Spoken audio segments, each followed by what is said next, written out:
शाहपुर गांव में एक आलसी आदमी रहता था जिसका नाम गोविंद था। लेकिन गांव में वह पलटू राम के नाम से मशहूर था। पलटू राम उसका नाम क्यों पड़ा, इसकी वजह थी उसका झूठ बोलना और अपनी बात से पलट जाना। एक दिन पलटू राम एक नाई की दुकान पर पहुंचा। अरे भाई, मेरे बाल काट दो। पलटू राम, पिछली बार तेरे बाल काटे थे, तूने कहा था। अभी पैसे खुले कराकर ला रहा हूँ। इस बात को 2 महीने हो गए। पहले पिछले पैसे दे, फिर आज के पैसे दे, तब बाल काटूंगा। अरे भाई, तुम्हें नहीं पता, जब मैं बाल कटवा कर पैसे खुले करवाने गया तो मेरे पैसे गिर गए। तुम इस बार बाल काट दो, मैं आज के पैसे दे दूंगा, पिछले पैसे कल दे जाऊंगा। नाई ने पलटू राम के बाल काट दिए, लेकिन जब पैसे देने की बारी आई, भाई पैसे तो मैं दे ही दूंगा, लेकिन तुम कितनी मेहनत करते हो, सारा दिन खड़े रहते हो, थक जाते होगे। चलो हम दोनों चाय पीने चलते हैं। नहीं, मैं दुकान छोड़कर कैसे जा सकता हूँ? ओहो, चलो मैं हम दोनों के लिए चाय लेकर आता हूँ। पलटू राम चाय लेने निकला और नाई इंतजार करता रहा। वह वापस नहीं आया। नाई समझ गया कि पलटू राम फिर चकमा दे गया। इसी तरह पलटू राम कई गांव वालों को धोखा दे चुका था। अब तो लोग पलटू राम को देखते ही दूर हो जाते थे। कई लोगों से पैसे उधार लेकर वह पलट जाता कि उसने कब पैसे उधार लिए। एक दिन गांव के कुछ लोग पलटू राम के घर पहुंचे।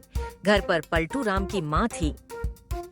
मुखिया, काकी, हम तुम्हारी बहुत इज्जत करते हैं, लेकिन तुम्हारे बेटे ने गांव वालों का जीना मुश्किल कर रखा है। इसे समझाओ, नहीं तो हम इसे गांव से निकाल देंगे। माफ करना मुखिया जी, मैं तो इसे बहुत समझाती हूँ, लेकिन यह मानता ही नहीं। मुझे तो अब इसका एक ही रास्ता नजर आता है कि इसकी शादी कर दी जाए। शायद जिम्मेदारी पड़ने से ये संभल जाए। आपने जो करना है करो, लेकिन हम अब ज्यादा नुकसान नहीं उठा सकते। गांव का कोई व्यक्ति ऐसा नहीं है जिसे जुबान देकर यह पलटा ना हो। सबको ठग रहा है। गांव वाले धमकी देकर चले जाते हैं। पलटू राम घर के अंदर छिपकर सारी बातें सुन रहा था। उसकी माँ अगले दिन ही पास के एक गांव में लड़की देखकर उसका रिश्ता पक्का कर देती है।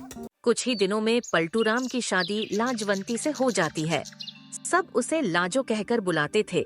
वह बहुत ही होशियार थी। शादी के बाद जब वह कुएं पर पानी भरने जाती है तो गांव की औरतें उसे पलटू राम के बारे में सब बता देती हैं। घर आकर वह पलटू राम से बात करती है। मेरी तो किस्मत ही फूट गई, जो तुम जैसा पलटू मेरी किस्मत में था। मैं तो अपने पीहर जा रही हूँ। यह सुनकर पलटू राम बहुत परेशान हो जाता है। वह लाजो के पैर पकड़ लेता है। नहीं नहीं, मुझे छोड़कर मत जाओ। मैं जानबूझकर यह सब नहीं करता। मेरी आदत ही ऐसी हो गई है। अपने आप जबान से झूठ निकलता है। ठीक है, मैं सब ठीक कर दूंगी, लेकिन तुम आज से बाहर किसी के सामने अपनी जबान नहीं खोलेगे। तुमने जबान खोली और मैं अपने पीहर गई। पलटू राम बात मान लेता है। पलटू राम अगले दिन से अपने खेतों पर काम करने जाने लगता है। जब वह खेत पर पहुंचा तो सबको बहुत आश्चर्य हुआ।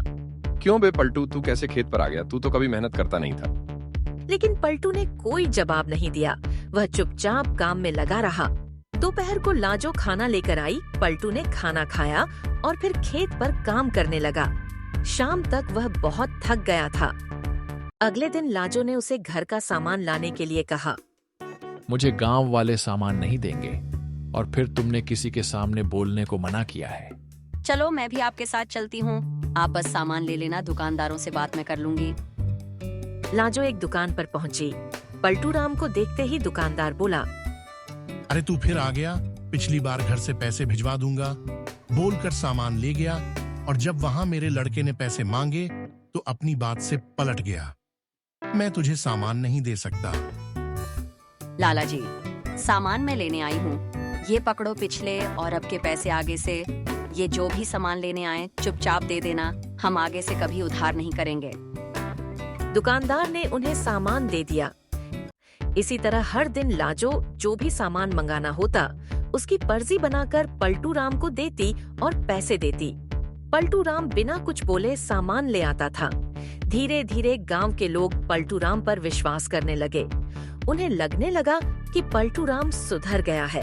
एक दिन कुछ गांव वाले चौपाल पर बैठे थे। पलटू राम घर जा रहा था।